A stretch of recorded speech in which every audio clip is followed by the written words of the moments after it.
We continue with our discussion on balance sheets under Unit 4 of Financial Reporting and Analysis. And in this particular video, we're going to talk first about a particular kind of assets which are known as current assets. So what do we mean by current assets, what these current assets are, and how can we basically decode these assets that are there, right? So we will continue to look at our sample balance sheet for Tata Steel. So that's Tata Steel sample balance sheet that we have, the asset side of it. And within this, we are more bothered about looking at what these current assets are. So we see 6 headers there broadly. There's something called as current investments, inventories, trade receivables, cash and bank balances, short-term loans and advances, other current assets, right? Let's try and understand all these one by one. So what do we mean by current investment? So let's start with the simplest one of this, which is D, that's cash and bank balances. Any company will either hold some cash or hold that money in terms of bank balances, right? All this is liquid cash which can be used immediately. So this cash is available for the firm to be used immediately. It's cash that is available in the bank account or in the company's own hands, and that portion is called as cash and bank balances, right? Next, we move to some of the more trickier parts. So we look at what is called as current investments. Now, current investments are investments which can be readily converted to cash, investments that can be converted into cash readily, right? Which means these are easily marketable. In some cases, they are known as marketable securities, right? Which means you can sell them immediately and you can make money on them immediately. What are marketable security? You could have stocks, shares basically. You could have bonds. You could have some other instruments that you've bought, but you basically are able to buy or sell these securities immediately, and hence they're called as marketable securities. They're called as current investments. Remember, the current investments portion is these are those investments which are held for the purpose of investing, buying and selling, right? These are basically also known as cash equivalents. In certain cases, these two can be clubbed together and said as cash, which is cash and bank balances, and cash equivalents, which are current investments. So current investments can be either called as current investments, they could be called as marketable securities, or they could be called as cash equivalents, because the idea for these investments is to get readily converted into cash, right? That's your current investments portion. Let's look at the other ones. So we look at the next one, which is inventories. So what is inventories? Any kind of raw material that you have purchased but not used, any kind of finished goods that you have, which means you have the ready good available that you can sell, but you have not yet sold it, and anything in between these two, which is basically what is called as work in process or work in progress, right? So raw material, finished goods, and anything that is in the process of getting converted from raw material to finished goods is a part of inventories, right? Why are these called as current assets? Is because your idea is to not keep too much raw material. Your idea is to quickly convert raw material into finished goods and be able to sell it quickly. That's what a firm should do, right? There is no point storing what you produce. It's always a good idea to keep selling it quickly so that you keep realizing it in terms of cash very quickly, right? So all these are again parts of current assets, and these are essentially known as inventory. It depends on what kind of inventory classification the company wants to do. We've already seen how inventory gets accounted in terms of LIFO, FIFO, and weighted average methods under our income statements. But broadly, all these items which can be sold quickly are considered as inventory. Now remember, it is not hard and fast that we define current assets as less than 1 year. While that is the broad technical definition, ideally you could use a definition for current assets that basically says that these are assets which are held and can be recognized in terms of cash in less than a business cycle. In certain cases, the business cycles are longer, right? I'll give you a simple example, and these are exceptions usually. In most cases, the less than 1 year definition work. In some exceptional cases, like if you look at the sugar industry or if you look at the tobacco industry, there the inventory is longer. Even in the real estate industry, you will find that the inventory is longer because they keep land with them, and that is a part of inventory, and land cannot be easily converted into cash as soon as you want it, right? That's your inventory. That's the portion of inventory that is considered as a current asset broadly, right? So effectively, current assets are those portions of the inventory or those raw materials, finished goods, which you expect to sell quickly and convert them into cash within the business cycle. Most of the time, it is less than 1 year.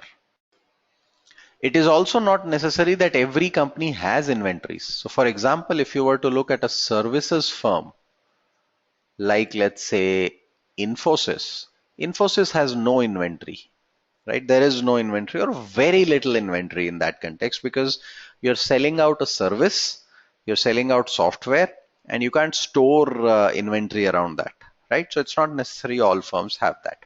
We move on to the next one, which is trade receivables, also known as debtors or sundry debtors as per some textbooks. Sundry means extra. So additional debtors that are there is what is trade receivables that we find, and these are sales that we have done but payment not received, right?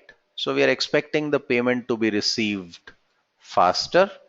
Usually this is less than 1 year. If you don't expect it to come in 1 year, then either you classify it somewhere as a non-current asset or you classify it as doubtful.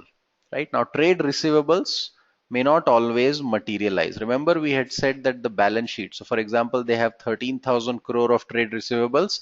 It is not necessary they will receive all of this money. So, in certain cases, trade receivables can turn into what is called as bad debts, which is why we have to be careful while using these numbers and definitions directly off the balance sheet, because they may not represent the fair value or market value in terms of what can be achieved if you were to, let's say, take out all these receivables immediately. It is not necessary that all the clients pay exactly what they owe you, right?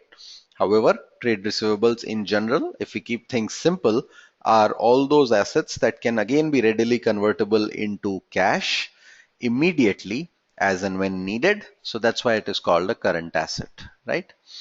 Then we move on to the next one, which is what is called as short-term loans and advances. What is an example of short-term loans and advances? Let's say the company gives a loan to an employee for the period of 6 months, right? For 6 months. That's an asset for the company. It's a loan for the employee, but it's an asset for the company because the company is going to receive this money back in 6 months, right? The company could be giving a loan to someone else as well. It could be giving a loan to one of its customers for a small period. In a sense, uh, debtors are customers who have been given a loan, right? You've allowed them to purchase the stuff without really paying for it. In a sense, they are also kind of assets. So you could be giving a loan to a customer, you could be giving a loan to a supplier, you could be giving a loan to a third party, you could be giving a loan to anyone. It could be an employee, a director. All that falls under short-term loans and advances, right? You could also be possibly having a very short-term lease. Let's say the company wants to book an office for 6 months in Dubai, right? They might have to go and give some rentals. These rentals may be paid in advance. Those may be short term. So the deposit money sometimes that you give for a rental, that may be counted as a short term loan and advance, right? So that's what would come in as a current asset as well, right? And then finally you move to other current assets, What could these other current assets be? Always note, from the company's perspective, anything that you have paid in advance, right? Paid in advance will come here as other current assets, right? So what could you have paid in advance? You could have paid some expenses in advance, so prepaid expenses. A supplier comes to you. If you don't pay your supplier, that's a payable. But if you pay upfront and you pay more than what is required, that's you've created an asset for yourself because you've paid the money and now you'll get the services and goods in lieu of that at a later point of time, right? So that's a current asset. Any kind of rental deposit that you have done is going to be a current asset.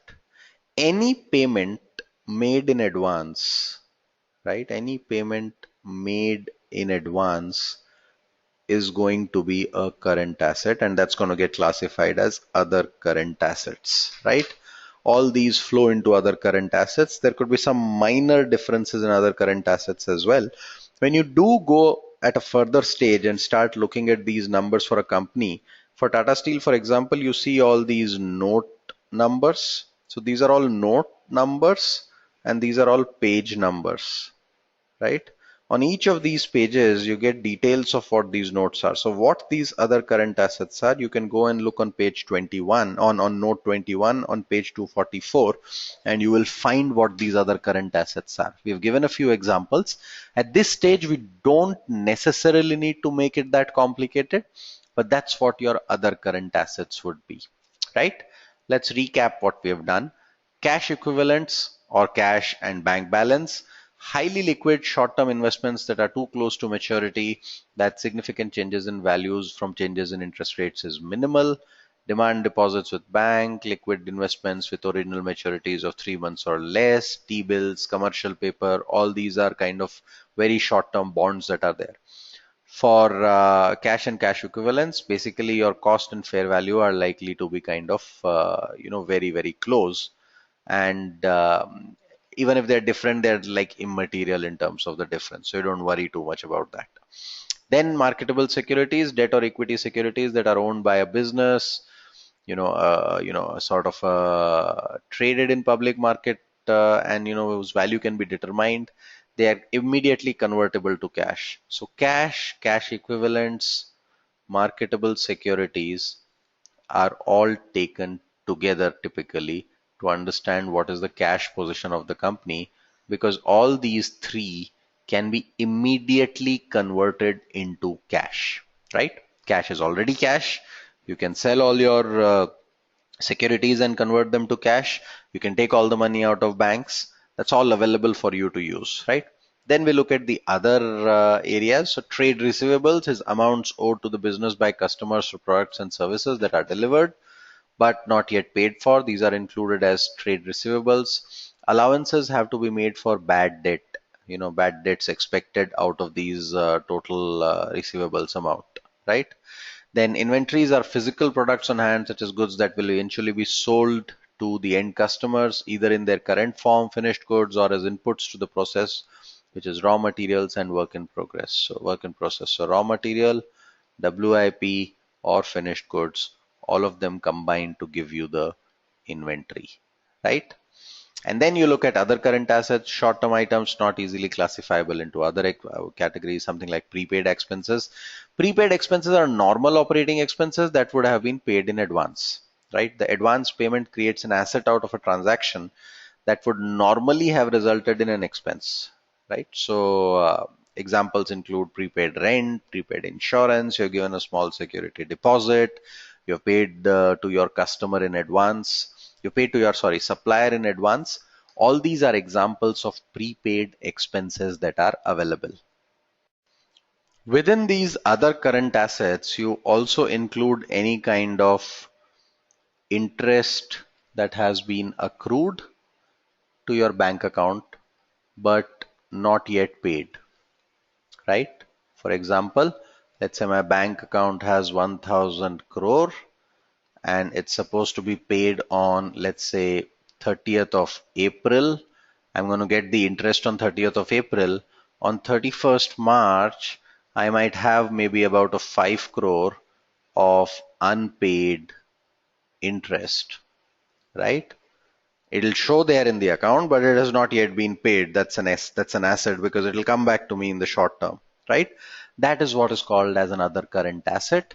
Anything that can't be classified into cash, marketable security, trade receivable, inventories, but is going to generate cash for the company in near future is a current asset, right? So that's your definitions of current assets.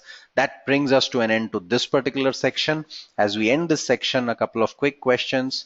Explain what do you mean by marketable security. Explain what you mean by prepaid expenses. I would also want you to do a small case where you pick up any company and look at these line items. Look at these line items of current assets, right? So show what these current assets are, what has been the movement in these current assets, what is the inventory number, what is the receivables number for any company. You can pick up any company and try and do that once, right? Thank you.